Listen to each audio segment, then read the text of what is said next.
2시 11분 지나고 있습니다. 성공투자 오후 증시 함께하고 계시죠? 지난 이틀간의 흐름과 달리 오늘은 이제 악재를 머금고 가는 시장이기 때문에 오후장 낙폭을 의미 있게 줄이지는 못하고 있습니다.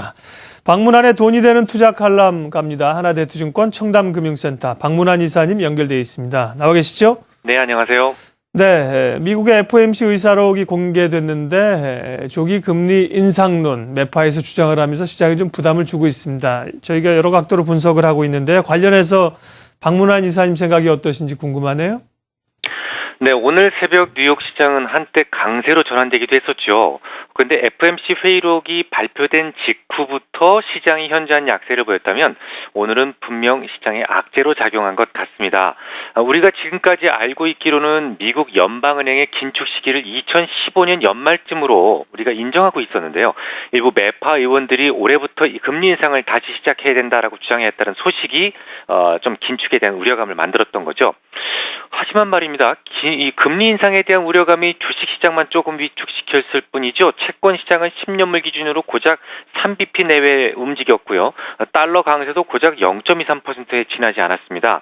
하루에 움직일 수 있는 변동폭 오차 범위 내에 아주 미세한 움직임만 보였을 뿐인데요.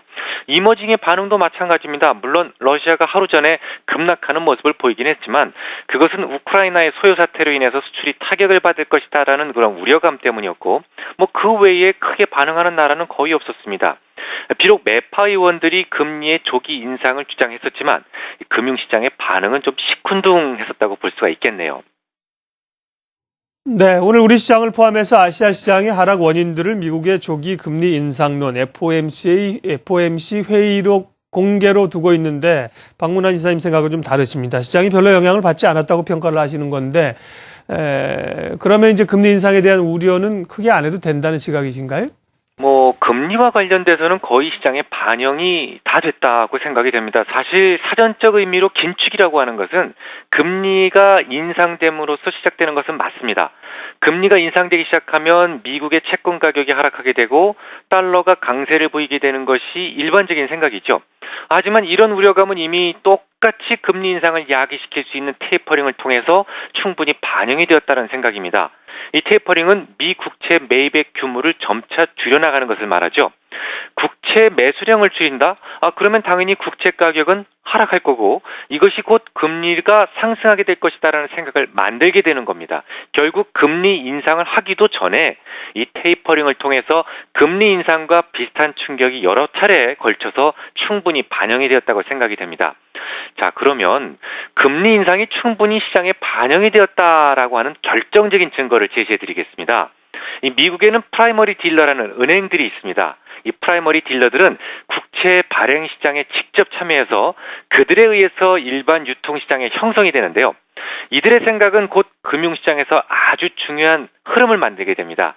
이들은 미국에서 금리를 올리게 되는 시점에서, 즉 긴축을 시작하는 시점에서 경기는 확장 국면에 들어갈 것으로 간주를 하고 채권을 매도하고 주식을 매수하게 되는데요. 지난해 10월 고점 대비 채권에 대한 보유 비중 무려 70% 이상 축소했다는군요. 이로써 이들 프라이머리 딜러들의 채권 보유 규모는 최근 2년 내 가장 최저치까지 하락을 했습니다. 조금 어려우시죠? 돌직구로 전환을 해서 말씀을 드리도록 하겠습니다. 아르헨티나 문제를 마구 부각시키면서 미 국채에 대한 선호도를 최대한 끌어올린 다음 그들은 정작 미 국채를 멋지게 털어먹은 것이죠. 특히 아르헨티나 문제가 집중적으로 거론됐던 최근 4주 사이에 프라이머리 딜러들이 매각한 채권의 규모는 무려 1,740억 달러에 달하는 것으로 집계가 되고 있는데요. 이 같은 기간 연준이 사들인 국채 규모는 고작 410억 달러였다면 나머지는 누가 샀을까요? 그들이 누군가에게 채권을 떠넘겼다면 과연 무슨 생각을 가지고 떠넘겼을까요? 당연합니다. 채권을 팔아서 뭔가 사려고 했을 것이고 전통적으로 채권 매도 자금은 주식시장으로 시차를 두고 들어오게 되어 있습니다. 즉 미국 경제가 좋아질 것임을 간파하고 주식을 사고 싶었던 것이죠. 성동격서란 말이 있습니다. 동쪽이 시끄러워서 그쪽만 주시하는 동안 서쪽에서는 은밀한 일이 아무도 모르게 진행되었던 것이죠. 이미 금리 인상을 예상하고 있었습니다. 70% 이상 채권 비중을 은밀하게 줄여두었는데 금리 인상을 서두르자고 한들 시장이 충격을 받을 이유가 뭐가 있겠습니까? 네, 박문환의 돈이 되는 투자 칼럼, 미국의 FOMC 의사록 공개 이후의 시장 내면의 흐름들을 또 색다른 시각으로 박문환 이사님의 시각으로 분석을 해주셨죠. 하나대투증권 청담금융센터 박문환 이사와 함께했습니다. 고맙습니다.